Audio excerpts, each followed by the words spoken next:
Hello everyone. Today's video is about kite lines, what makes a good kite line and what makes a bad kite line, if there's any such thing.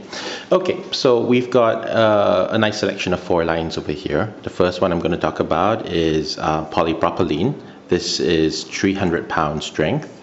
That's basically tensile strength, and that's how much weight this line can support for a kite pulling in the sky. So about 300 pounds. This is 100 pounds braided Dacron, okay, slightly thinner.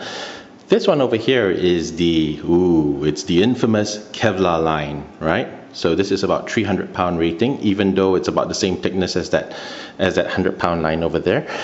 And this one is the infamous very thin 200 pound UV protected line, which I suspect it's basically the same thing as Kevlar. It's slightly thinner, but it's got sunblock on it to prevent it from degrading in the sun. Now, there are several characteristics I look for in a flying line. First of all, if it's going to be large kites you're worried about, so all of these are within the 100 pounds and above range, you want something that you can grip onto, hopefully with gloves, but even without gloves, it makes a nice, good feel. Okay, so it's got a nice, good feel.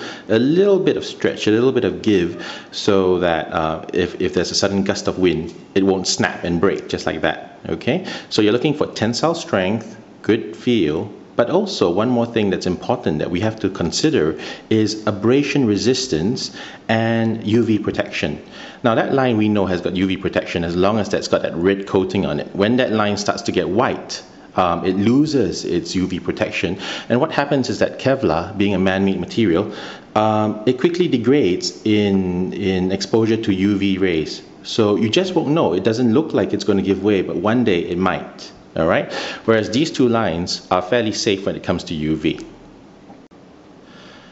Most of the issues like tensile strength and so on are fairly easy to understand, but is a 300 pound line necessarily stronger, in inverted commas, than something that's just a 100 pound line? Now, this isn't a terribly vicious line. It's very safe. It's braided Dacron, and it's acceptable wherever kite flyers are. Now, how would these two compare against each other? If you look at this is a 300 pound line and this is a 100 pound line. Would this be stronger than this line? Yes, in terms of tensile strength, but in terms of abrasion resistance, this is something that I want to show you.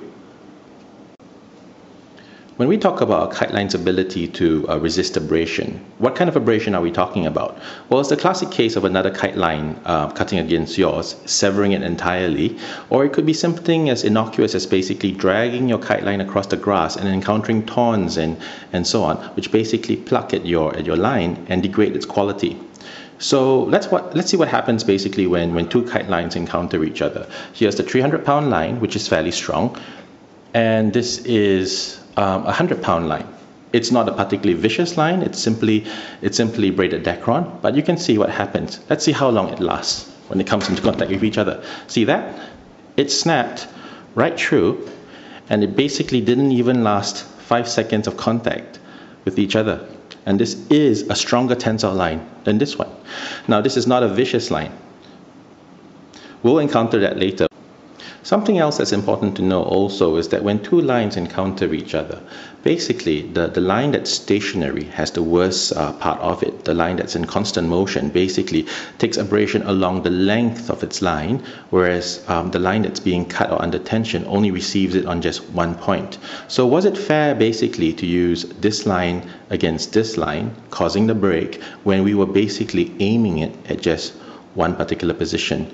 Let's have a look at the abrasion qualities of this line. If this line is in constant motion and that same line is not. So we saw it didn't last very long earlier. Let's see how long it lasts, or whether the white line would survive if it was in the position of being the victim.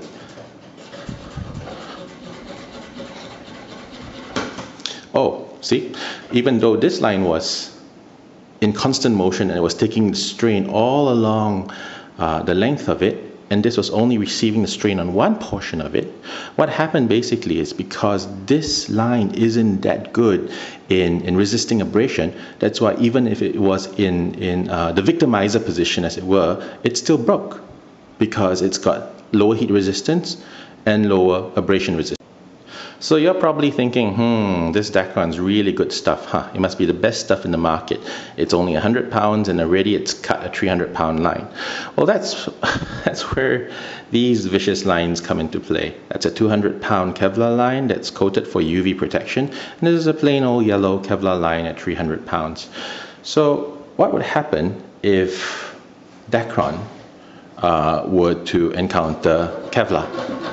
It's lasting, but see, although it's a strong line and it had cut the black line earlier on its own, it doesn't stand a chance against something as vicious as Kevlar. It's for reasons that we demonstrated earlier on that Kevlar lines like this aren't particularly welcome on crowded flying fields. It's really cruel to be using this when everyone else doesn't stand a chance against you using a line like this. I suppose you could use it on your own if you're flying in a field and there's no one else, and if you really needed the strength of this line. But understand, if it's not coated like a line like this, then the exposure of UV rays on this line over time will cause it to degrade, and it would suddenly give way without any notice, causing you to lose your very expensive kite or your equipment that might be attached to the kite as well. In all the earlier experiments, we were basically using different kinds and different qualities of kite line with different kinds of abrasion resistance against each other. What happens when a kite line of the exact same make and material encounters a kite line of the exact same make and material? Then usually what happens is that the stationary line will have the worst part of it, because it will bear the stress on just one portion, whereas the line that's in constant motion, okay, will bear the strain against the length of his line. So it's natural. What happens for some people is when two lines entangle each other, what happens is that people start to reel in their line and panic, okay? But what happens is that it basically is a not very gentlemanly thing to do, because the kite that's not doing the same thing, that's not doing the same reeling in, basically gets severed. All right, so that's not cool. What you should do is basically, if your lines get entangled, just be calm, don't draw it in, walk gently towards each other, and try, and the line will basically come towards you, the flyers, and you can unravel it easily. Now, just to put my point across, these are exactly the same lines. If this line is stationary and this line is in constant motion, then basically the experiment says that that line will give way, although they're made of the same material. So let's have a quick look and see, this line's intact, and the line that was stationary didn't even have a 5-second chance. I hope you found this demonstration useful, and if there's anything that you need clarification on, just drop me an email and I'll be very glad to respond. Thank you very much for watching.